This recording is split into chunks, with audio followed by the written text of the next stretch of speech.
Hello बच्चों, कैसे हैं आप लोग। आपका अपने चैनल @knowledge power 752 में स्वागत है।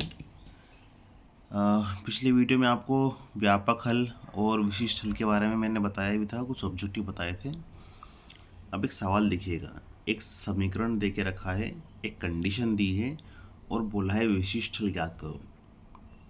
विशिष्ट हल में स्वेच्छ अचर नहीं होते हैं, जैसे स्वेच्छ अचर 0 होते हैं। स्वेच्छ अचर क्या होते हैं? जो मन से मानते हैं, C1 C2। यदि उनका मान निकल जाएगा तो फिर अचरों की संख्या, स्वेच्छ अचरों की संख्या 0 हो जाएगी। तो ये आपको मैंने समझाया था पिछले वीडियो में। इसे हम हल करते हैं। दिया हुआ समीकरण लिख लिया मैंने, ठीक है। इसको बाद में देखते हैं। अब ये जो समीकरण है हमारा रैखिक अवकल समीकरण प्रकार का है, लीनियर डिफरेंशियल इक्वेशन। रैखिक अवकल समीकरण इस प्रकार का ये समीकरण है। इस टाइप के सवाल आपको याद होने चाहिए। एग्ज़ाम में लगभग इस टाइप का सवाल आता है। तो मैं आपको एक सवाल बता रहा हूँ। अब ऐसा नहीं कि यही सवाल आ जाए, आ भी सकता है, नहीं भी आ सकता है, या कोई से भी सवाल आ सकता है, पर इस टाइप का सवाल अधिकतर आता है। महत्वपूर्ण टॉपिक है, ध्यान से समझिएगा।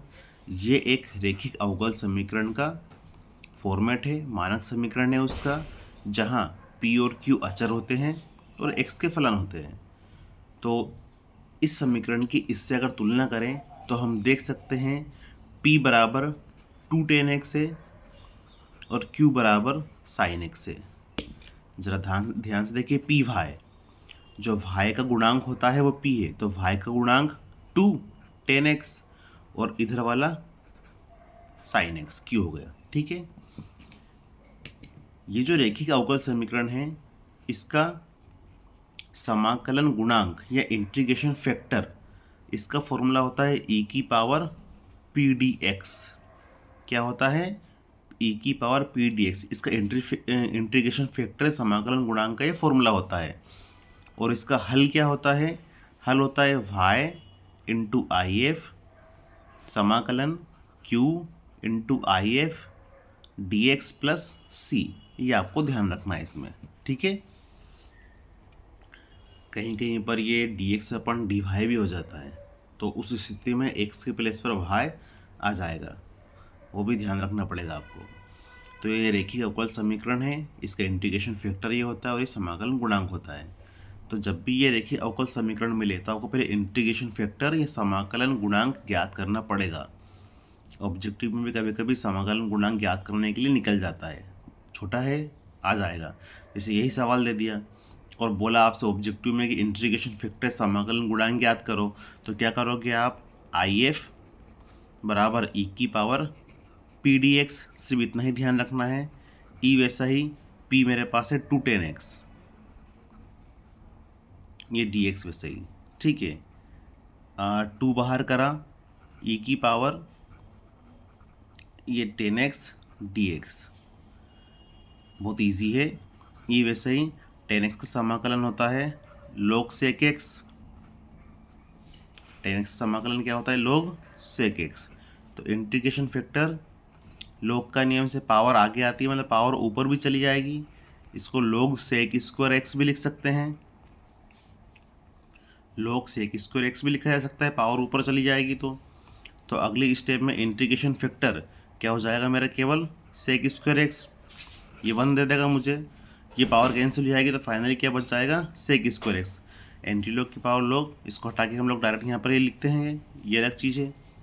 तो इंटीग्रेशन फैक्टर क्या होगा मेरा? समाकलन गुणांक sec स्क्वायर एक्स। ये ऑब्जेक्टिव में आपको इस प्रकार से भी इंटीग्रेशन फैक्टर या समाकलन गुणांक पूछ सकता है।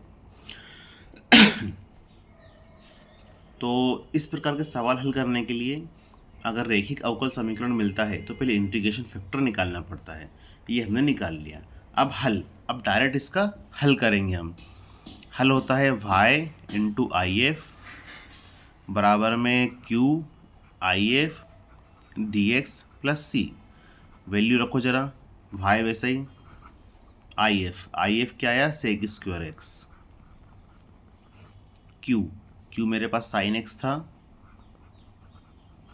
आई एफ क्या है मेरे पास, sec square x, d x plus c, ये आपका स्वेच्छ अचर है, ये सी जो है ना स्वेच्छ अचर है। अब इसको हल करते हैं, वाई सेक स्क्वायर एक्स वैसे ही इजी समाकलन है ये, तो साइन एक्स वैसे ही, सेक स्क्वायर को लिख दूंगा मैं 1 कोस स्क्वायर, सभी को साइन कोस में बदल लिया करो, इजी पड़ता है, ऑटोमेटिकली समझ में आता है क्या करना है। अब तो इसको नीचे स्क्वायर है तो इसको 2 बार लिख सकता हूँ मैं कोस को,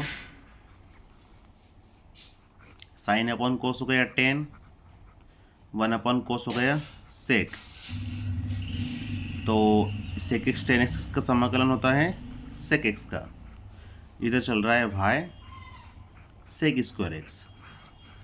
अगर आपको ये कंडीशन नहीं दी होती तो यहीं पर हम लोग उत्तर कर देते हैं। इस उत्तर को व्यापक हल कहते हैं। कौन सा हल है ये? व्यापक हल। अब यहाँ पर यह अवकल समीकरण था, इसकी कोटि 1 है, एक कोटि का है ना, एक बार अवकल है, इसकी कोटि 1 है, तो इसमें स्वेच्छ अक्षर भी कितना हो गया? 1 ही है ना। अब प्रश्न में एक कोटि का यह अवकल समीकरण है, विशिष्ट हल ज्ञात करना है। मैंने पिछले वीडियो में बताया था विशिष्ट हल होता है 0। देखिएगा इस सी का कुछ मान आएगा, सी का अगर कुछ मान हम लिख देंगे तो ये 0 बन जाएगा, सी मिलेगा ही नहीं। वो इस कंडीशन से होता है। क्या दे के रखिए कंडीशन? y π/3 बराबर 1। ये जो वैल्यू होती है x की वैल्यू होती है और ये जो वैल्यू होती है y की वैल्यू होती है। आपको ये याद रखना होगा, ये x की वैल्यू और ये y की वैल्यू है। इस समीकरण में रख दो, y बराबर कितना है? 1, y की प्लेस पर 1 रखा, x के प्लेस पर π/3 इसका मतलब क्या है? 60 डिग्री, सेक स्क्वायर 60 डिग्री, सेक 60 प्लस सी, इसको हमने समीकरण 1 नाम दे के रखा है। 1 ऐसे ही, सेक 60 होता है 2, 2 का स्क्वायर 4, इस 2 को इधर ले आओ तो सी बराबर आ गया 2। सी बराबर क्या आ गया? 2। विशिष्ट हल में कांस्टेंट जो अचर पद रहता है उसका मान ज्ञात किया जाता है। सी बराबर 2 आया, समीकरण 1 में रख दो, तो y सेक स्क्वायर एक्स बराबर सेक एक्स प्लस सी, सी की वैल्यू कितनी आ गई? 2।